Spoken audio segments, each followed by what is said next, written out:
Pimp Jeezy for the Gloves Off show. Today we're going to talk about dark moments in a black man's life. Dark moments, we all have them. The good thing about dark moments is that they're defining moments because these are character building moments. So either you become forever red pill by realities as far as female nature or human nature, society's true feelings about you as a black man, or it strengthens you. If it didn't kill you, it was supposed to strengthen you. So, but we do have these dark moments. These, and this is supposed to lead, in my view, to black pill understanding. Yeah. So my first question is, and try to understand this concept. Who really cares? I want you to think about this. If your blood were to spill out onto the ground in some situation, who has your back if you were to get wrongly arrested on some trumped up charges? How many people really deserve to stand over your body when you make the transition? Man. What are your thoughts on that? That's a serious question. You're very serious. Because these are things that we all need to think about. Yeah. See, that's why we had to do this vid, man, because these are things you have to think about. Yeah, because I think about it sometimes. Who deserves to stand over my body? That crossed my mind periodically. I will be honest, periodically it crosses my mind, but I don't think about it as much. But wow, man, in my life, I probably, at this point, if I were to say, and when I think about it, only really, at this point, my dad. Yeah. You know, I say my mom too, because she's there, you know, even though a lot of this stuff spawned from her, a lot of decisions early on in my life that she pushed on me. And my dad not knowing. And he just didn't know. He didn't know, yeah. So, you know, but I think all in all, and I think about my siblings, they don't talk to me. See, they that's don't what I'm saying. Contact me. They don't really care unless it's something quote unquote negative they think I ain't doing or should be doing. That's the only time I really hear from them. So I don't, damn, that's serious. That's and my kids, question. I don't, you know, with the whole situation, my son's mother, I don't see them or, and even my eldest son, he doesn't reach out to me or concern or contact or anything. So we'll probably just be right now, we'll just be my parents. That's what I told my parents. I told my dad that too. I said if I was on my deathbed, and of course this is when my kids were in existence, but of course I wasn't with their mother. I told my parents, I said, on my deathbed, I only need two people to see me out of here. And I told them it would be my mother and my father. You know, regardless of whatever differences we may have had, them the only two people in this life that I feel I know love me to the, you know. And think about it like this, some people don't, and when they hear this video, some people don't have that. They don't even have that. They don't even have that. So they really have to, you really have to accept who would be there. Who deserves to stand over your body? Wow. That's a serious things fucking that, question. Man, y'all need to really think about these things. Yeah, because it's people that claim love, but what would their true sentiments be as they stood over you? You know, as I said, none of my son's mothers, none of them. Yeah. None. None of them. None of them. I certainly won't want mine standing over me. No. Don't give a shit about me. So, I had to start it off heavy because I felt like that sets a precedent, because that would be a dark moment, not for your soul, but in terms of your reality in this society, in the way that people really feel about you. who is really in your corner for real, you know. Another question.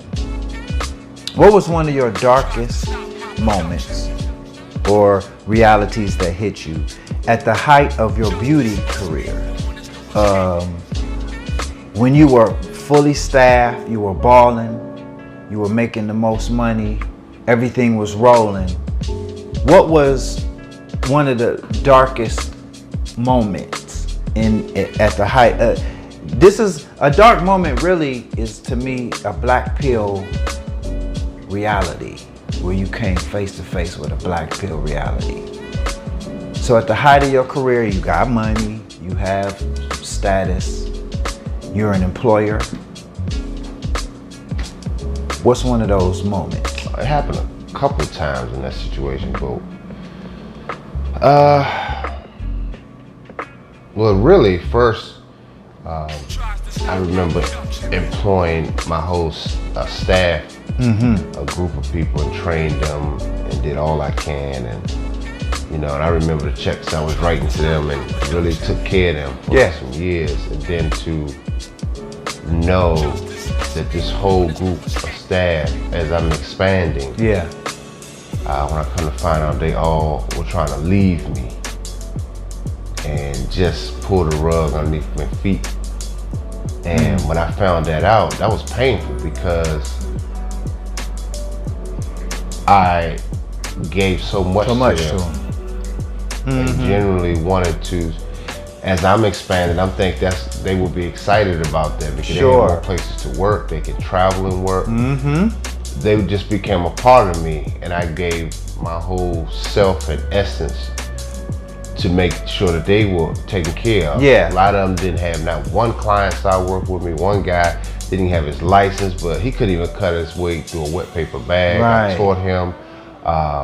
You know, one young girl started working with me at 15 because, you know, she was working at Red Lobster. I took her and trained her how to do this, changed her whole look. And she had a little status in the game. But when I know that they were all going behind my back and setting all this stuff up to undermine me, that was a real dark moment for me, man. That was like, and that was at a point of you getting ready to expand. And they knew it. And they knew you were making that move.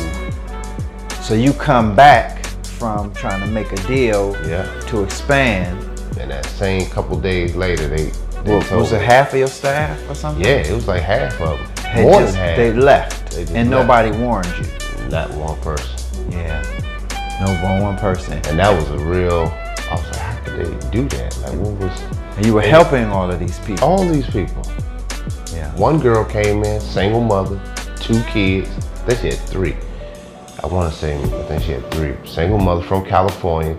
As far as my understanding, she was married, but coming from a quote unquote abusive relationship. Of course, divorce. They're always abused. So you know, I heard that, whatever the case may be. Now, especially when I look back, it's like, okay, but I didn't really believe it that much back then. No. But I took her in because her younger sister was working for me. And so I brought this girl in. She really wasn't a great stylist at all. But I remember talking to her. I said, "You're not ready to leave. Where are you going?" I mean, you know, I'm just trying to start doing me and trying to. She had nothing. No. Skill-wise or otherwise? Skill-wise, she was okay, but she was not good enough to be on her own. On her own. But then her and the other girl that she left with, they fell out. That didn't happen quickly. Even the one she went with? I knew that was gonna happen. But that was a real eye-opener for me too, man. Like, that was painful though, because it's like, it's basically starting all over. And you poured so much into it. So I couldn't expand at that point because I didn't have the full staff. I had to rebuild again.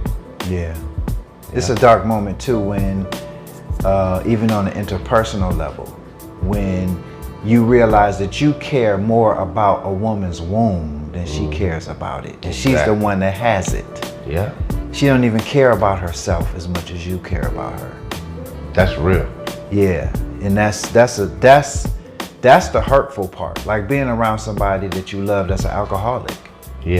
and you watch the way it's tearing their body up, up and just everything. And everything. The only thing to do to save yourself is just to get away from them, to save yourself. And then to follow up on that, the second time it happened was with my son's mother, because I had brought her back to be, as I said, I'm gonna take this one more shot and then just with her. Yeah. And I brought her back because she was living in Indiana at the time, so I brought her back.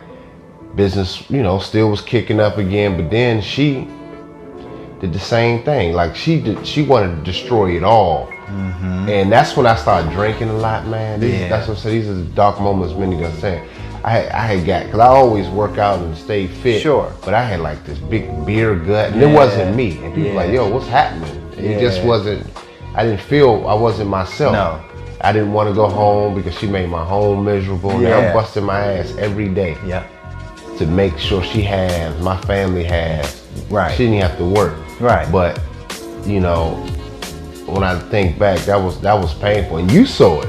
Remember when you got here and I went to my storage and all that shit I had to throw together because I had to scramble to get things out. Police was threatening me and all of this stuff. That she lied on me. So I had to hurry up and get all that stuff. So that was painful too, man. You work so hard to get all the stuff done. Yeah. And this is what they do. I remember when I first got here and I went with you to the storage to get some things. Not really knowing, I don't know her, didn't know, I knew the story some, but I just remember when that door to the storage went up and I saw all of that stuff that was packed in there. And I immediately felt contempt for her because I know what it's like to have to roll out unexpected at a moment's notice and have to just reposition yourself, without any real plan. I had to leave my family. I had 3 days to leave. So when are you leaving? And that's the end of your whole family situation. And the white man gives the black woman the space to be able to do dumb shit like that because she changes her mind, kind of shit. And they support it. Yeah, and they support it. Yeah, it's crazy, man. That's tough moments for men, man. Tough moments, dark moments, yeah. So you gotta really evaluate that and assess where you are at that time. And I can see how it can really break some men. I can see it. Yeah. I can really see it. So I'm not really hard on brothers when it comes down, because I know how hard that is. Yeah. Man. They say real trauma is not the incident that happens, even though it's traumatic. Even you could lose your arm, whatever the incident is. But the real trauma to a person's mentality is that someone else is actually doing it. That in the back of your human mind, you're looking at this person. The real trauma, what was the brothers that where they had their knee on his neck for 6-8 minutes? George Floyd. George Floyd. Yeah. The real trauma to George Floyd was not that he couldn't breathe. The real trauma is that you're looking at what's supposed to be a human being doing it. That's what fucks with you. That this person is actually doing it. Just like the time when you said you were in court with your ex and she was taking you through this stuff and you were looking at her like, are you really doing this? Are you really going through with this? That's tough, man. That's the trauma, is that this person is actually going through with this. That's, and you're looking at that. So, okay, you have 5 children with 5 different women. Now we know the world would look at that a certain way, right? But the one thing about kids is if the father was solid, a lot of times the kids don't really get the whole story until they talk to dad at some point in their life. Yeah. And then they see, what it really is. When you tell the truth about black women and it's embarrassing, they say that you are bad-mouthing them. You are shaming them. You are painting them in a negative light. when you're just telling the truth. This is what happened. This is what happened. But anyway, do you see a pattern with women who have children with a black man, start a family, but yet, no matter how sincere you are and true you are to the position of trying to be responsible, do you see a pattern in women, regardless of how sincere the man is, regardless of how much money the man makes? You know, in one instance, you told me you was taking care of everything. You had the family, you had the house, the cars. The woman had access to all of this stuff, bank accounts, whatever.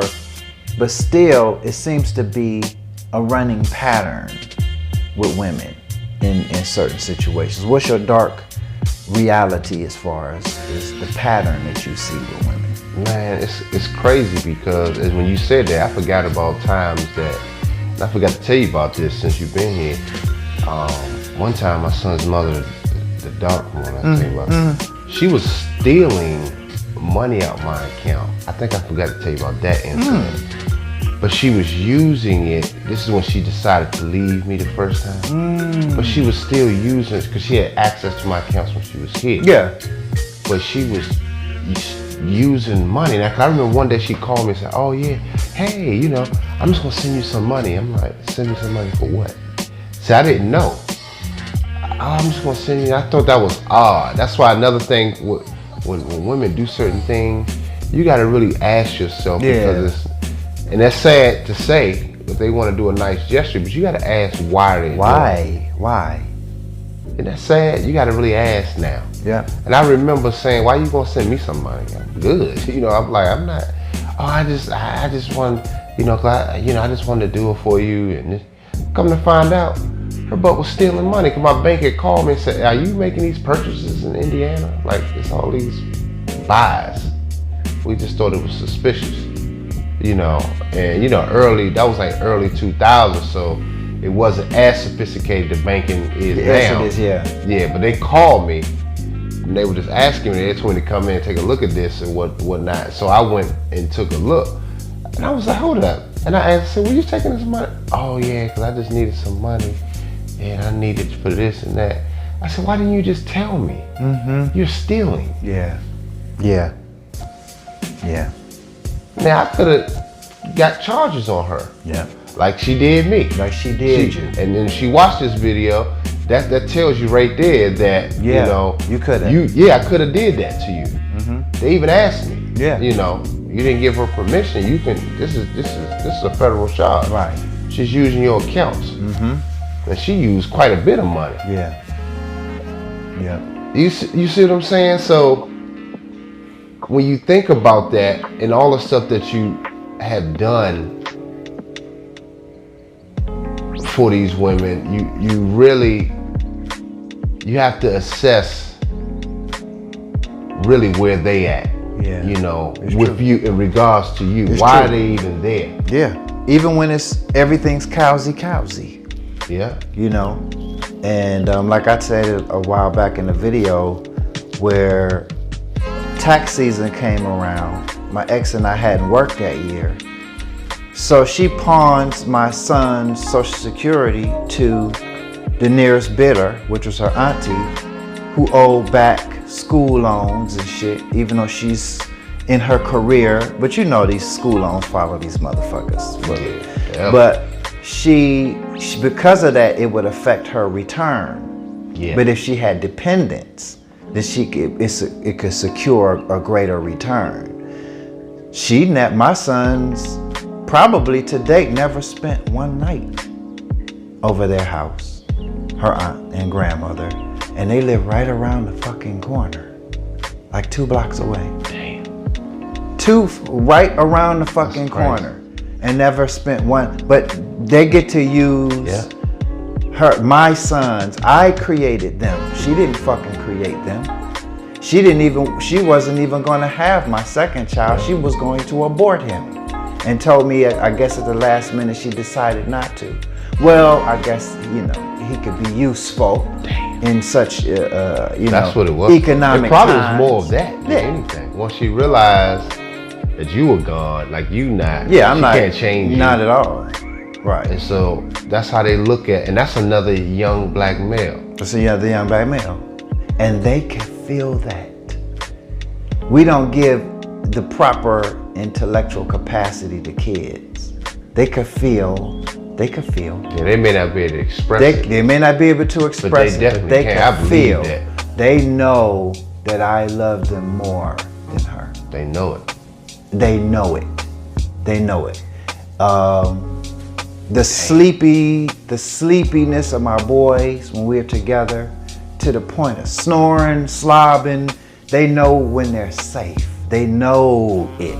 It's a different. That's actually real. It's true, a different feeling. It's a different vibration. The happy dance. I can't tell you how many happy dances my boys did during lunchtime. When I got their lunch prepared while they were asleep, so I already knew what they were gonna eat by the time they get up. And it was made with love.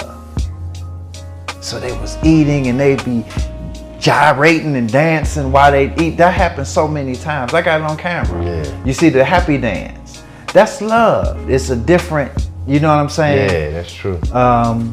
But anyway, so the suffrage of not only the breaking up of the family principle, but also knowing that each and every day, right, she's hurting them because of her decision, right?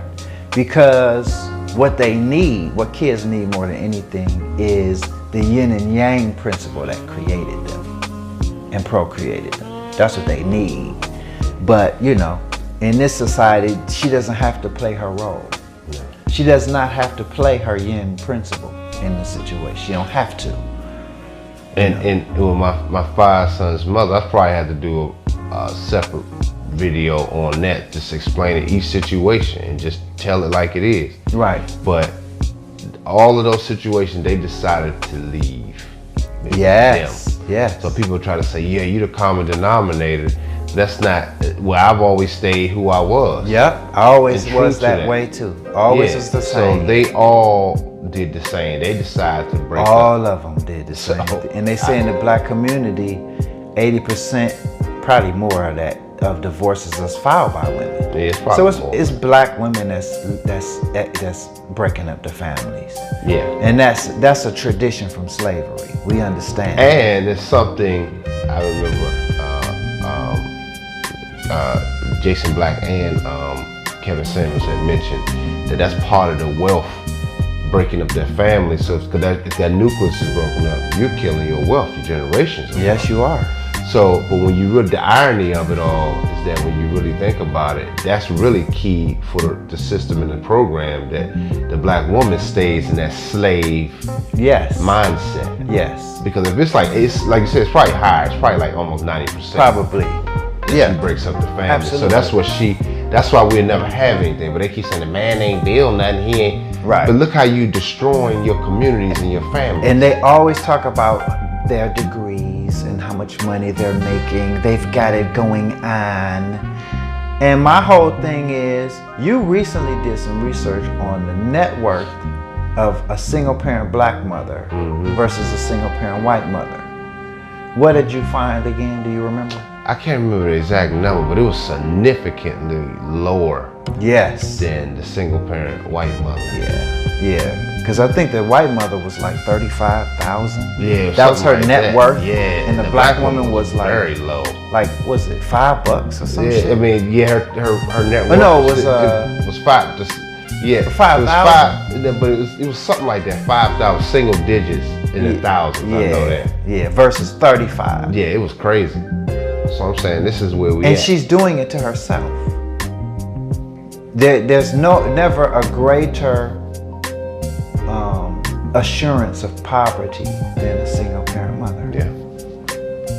Yeah, that's a fact. It's deep. Anyway,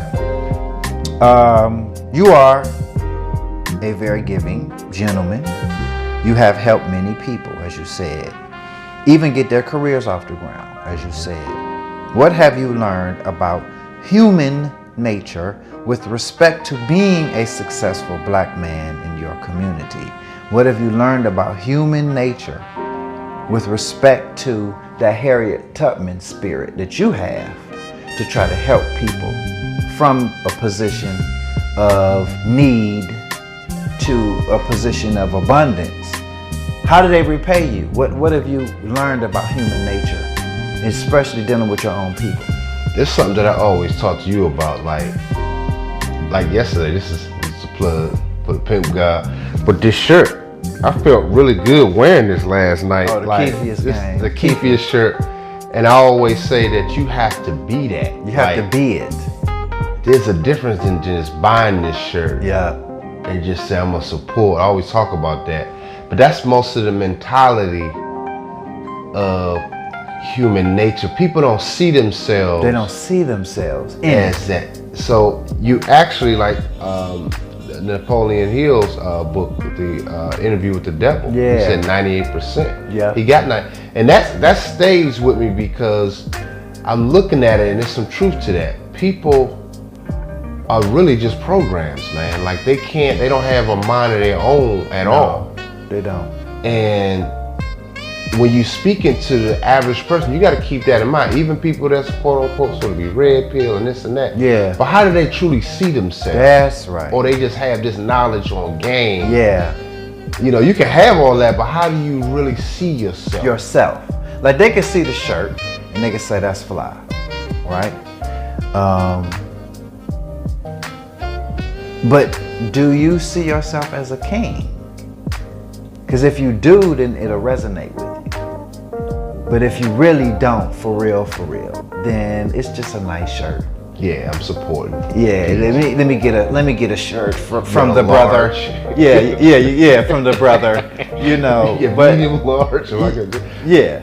And I always say I appreciate it when people do that. Yeah. To support. I do appreciate it. I'm not saying I don't.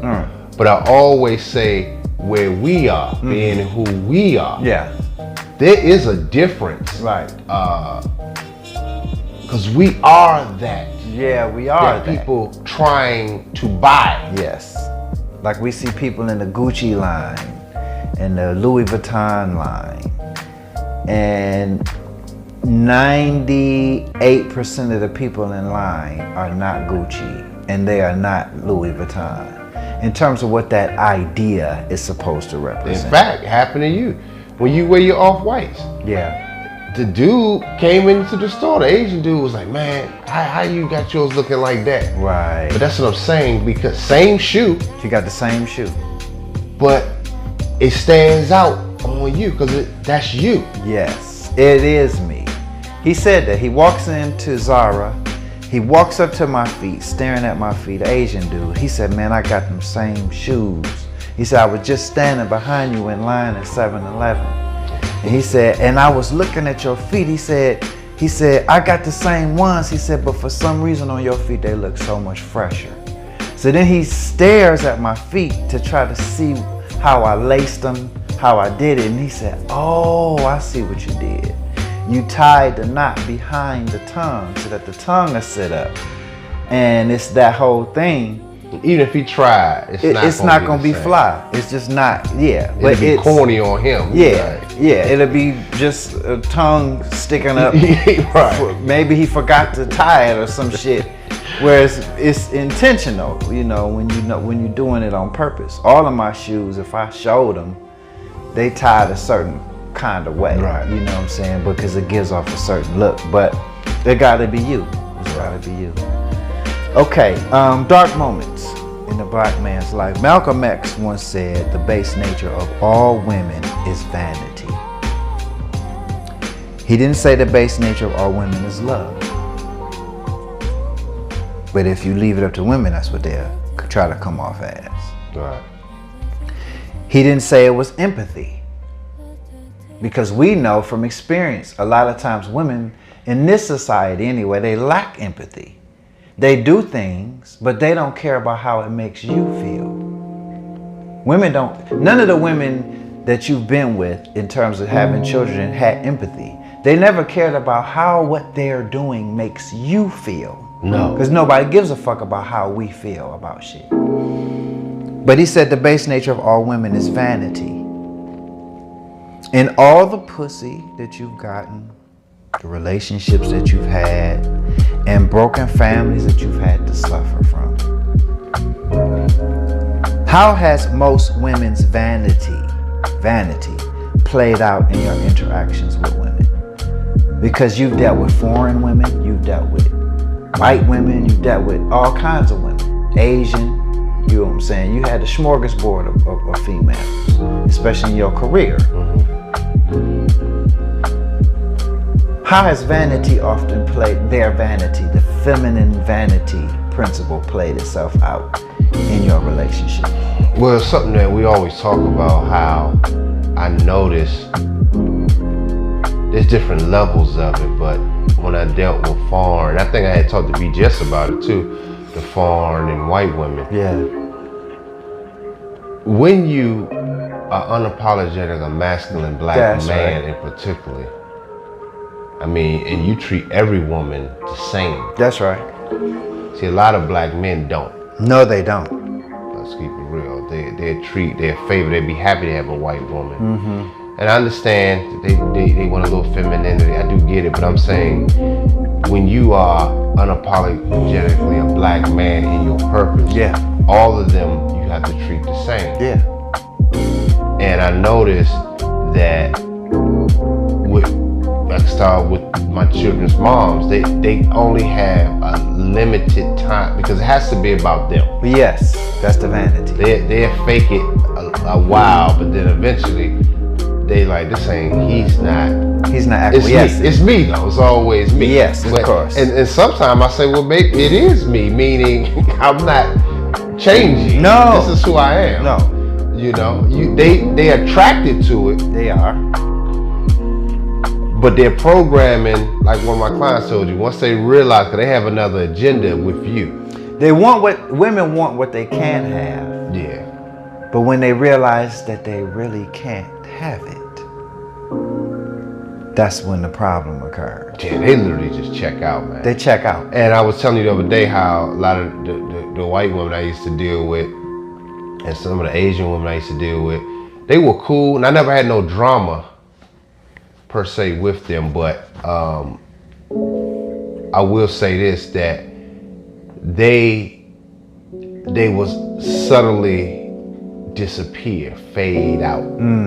Phone calls less, because I'm not calling or chasing nobody. No. But they will realize that he's not that tight, and then whoever the other dude, the next dick that, you know, that they have on backup or whatever, he's calling more. He's chasing her. Yeah. And she will, that's the vanity part. She will go with that because he's whereas I'm not. But they enjoy the masculinity when they're around it. Yeah. But they eventually start fading, drifting out. Yeah. When they realize you're not. Berg said that his master, pimp, teacher, mentor, Baby Bell, said that a pretty nigger bitch and a white bitch will get in a man's stable for one reason, and that's to wreck it. And so while you have her, people are jelly because, like, look at his stable, these bitches beautiful. They paying him, they in pocket. But the pretty nigga bitch is jelly of your position. It's a position thing.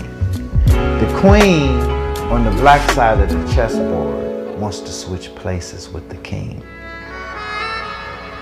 That's the key. And so, no matter how much she appears to be playing her role in her position, that is where the power struggle in the black relationship comes from. Yeah. The queen wants to switch places with the king. She wants to switch places. She wants to take her crown off and place on the king, and take his crown off and put it on her head. And she literally wants to switch places. And so you have to always remember that when you're dealing with a female. Yeah. She wants your position. And they're envious of your position. A lot of feminists are envious of a man's God-given position. You were born king.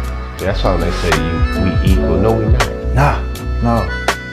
And in order to even be equal, you have to dumb yourself down, which is why I like the Superman character. Yeah. When they say, you know, Superman's uniform was really Clark Kent. Yeah. That's how he viewed society. Yeah, that's what he had to do to fit in. His weak. Yeah, his cape game. That was his natural. Right. He had to put on the glasses and talk, you know, Laura. Be weak. That was his uniform. But that's how he viewed society. Remember, because he wasn't from here. Yeah. So he viewed society as weak man. Yeah. That was deep, man. I remember when they did that scene on Kill Bill. That's when I found out. Yeah. He said, because Kill Bill said that's why he liked the Superman character, because his real uniform, who he was too much.